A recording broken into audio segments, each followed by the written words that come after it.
बिस्मिल्लाहिर्रहमानिर्रहीम, अस्सलाम वालेकुम।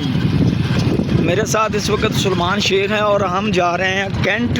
तो इस रोड के बारे में मैं आपको ये बताना चाहता था कि ये रोड 3 चक वाले फाटक की तरफ जाता है डिस्ट्रिक्ट कम्प्लेक्स से। तो ये टूट फूट का शिकार था। हमने 12 दफ़ा इस पर अपना उकाड़ा और उकाड़ा न्यूज़ पर वीडियो अपलोड की।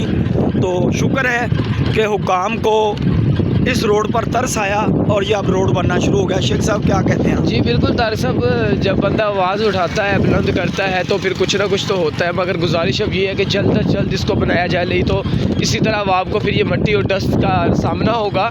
और आलूदगी तो पहले ही बड़ी है हमारे इधर, और इसके अलावा ये आलूदगी ना आंखों का भी नुकसान होगा और सांस की बीमारी होगी। और अगली बात ये है कि बहुत ज़्यादा ज़ाहिरी बात है जी, ये मेन रास्ता है जिसको मुख्तलिफ शकूक भी मिलते हैं, 12 चक भी मिलता है, 3-4L भी मिलता है, और भी लातदाद इधर गाँव हैं जो इस रास्ते से जाते हैं। जो मुतबादिल रास्ता इस्तेमाल होता है, जैसे कि ये चलर रोड का मुतबादिल ये है, जैसे साहिवाल बाईपास की तरफ से हम जा रहे हैं। तो बात ये है कि ये आपके सामने मशीनरी है, ये भी अपना काम कर रही है। तो अच्छी बात है, अगर ये टाइम पर किया जाए तो आवाम के लिए अज़ियत का सामना नहीं होगा।